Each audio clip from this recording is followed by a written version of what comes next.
Ang pangalan ko po ay Dr. Ramon Lopez. Ako po ang Pangulo ng Philippine Medical Association in Chicago. At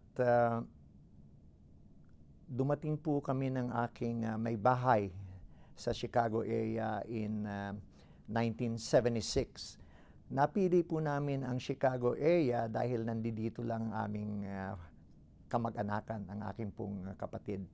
At hindi po kami umalis ng Chicagoland area since 1976. Kaya nandito po kami. Una ko pong sasabihin ay ang Pilipino ay blessed with the knowledge and proficiency of the English language that makes them stand out and be competitive in the world.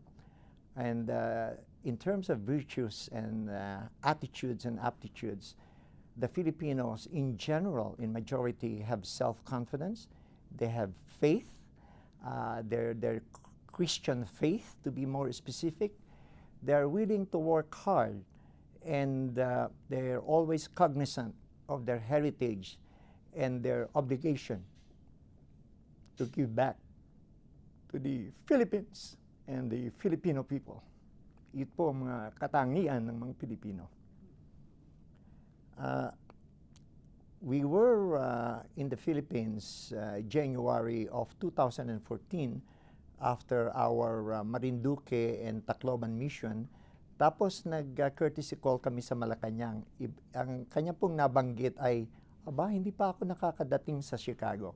So the 115,000 Filipinos in Illinois and thousands more in the jurisdiction of the consular office of the Philippines, and the 15 to 16,000 Chicagoland Filipinos are ecstatic that he's going to be here. Kami po yung natutuwa sa kanyang mga nagawa na sa pagkapangulo ng ating bayan. Sa ating pong mga 15 naging presidente, Pangulo ng Pilipinas, ay masasabi ko, isa siya sa mga handful na presidente na kagawang mabuti. Ang randomly, ang una po ay ang passage ng Reproductive Health Bill, which I think gives autonomy to the Filipino couple and to the Filipino woman to determine their reproductive future.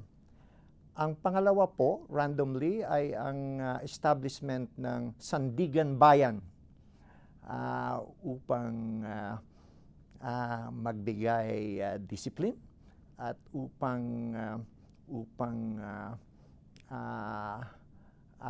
isa-isahin ang mga taong politiko, mga judicial officers, at iba pang mga pinagkakatiwalaan natin sa Pilipinas na dapat gumawa ng buti sa mamamayan, ngunit hindi nila ito'y natupad. And then the other thing that comes to my mind in terms of the accomplishment of President Benigno Aquino III is his stoking the fire in the economic resurgence of the Philippines. Of course, masasabi rin natin ang ating mga heroic overseas foreign workers na nakakatulong, who's probably going to contribute over $2 billion for the year. Masasabi po rin natin ang GDP ng Pilipinas. The expectation of the government was 6.5 to 7.5% growth. Magiging 8%. So that it is predicted by the Hong Kong's Shanghai Banking Corporation, probably by 2050, we're going to be the 14th or 15th largest economy in the world. Hindi ba po kagitla-gitlat, kahanga-hanga yan? Tapos po, sa kanyang nahuling SONA speech, nabanggit niya ang agrarian reform. And I admire him for having a template that people can follow by land distribution in the Hacienda Luisita.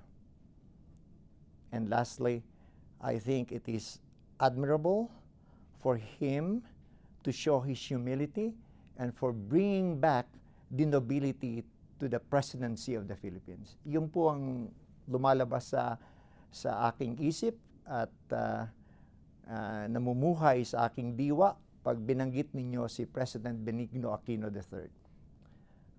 To begin with, we are all ecstatic and grateful that he's finally going to come to Chicago as the President of the Philippines before his tenure ends.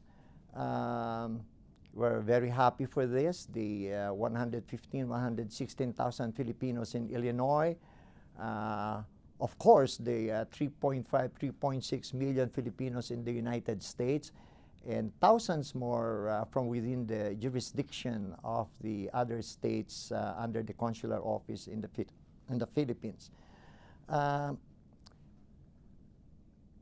Siya po ang nag-umpisa. He was the one who snowballed a lot of things that's got to be done in the Philippines. Ang nakaligtaan ko pong banggitin ay ang passage ng Desaparecidos Bill for the disappeared people whose whereabouts are not known. And of course, natatandaan pa natin during the Marcos administration, almost 2,000 Filipinos disappeared, and up to now, we don't have yet an explanation of their whereabouts. Okay, that is a dark chapter in Philippine history that I think should not I think, but I definitely know should not be repeated. Kaya po maraming inaahon na bagay ang ating Pangulo na hopefully will continue to snowball into something good for the Philippines. For me, this is probably the last chance for the Philippines to really progress forward. Na iwanan na po tayo ng maraming bansa. Even though we are the greatest economy after China, we cannot revert back to what we were. We had been a sleeping tiger, and we should not go back to sleep again. Not even for a nap. I think it should be onward and forward. Para sa akin, dahil sa mga bagay na nakanya nang na-accomplish, kung ano po man ang ibig niyang sabihin ay lubos at tama na. I think it is evening. I think we should give him the chance to express himself. He has accomplished enough. And to paraphrase what his father has said, Benigno Aquino II,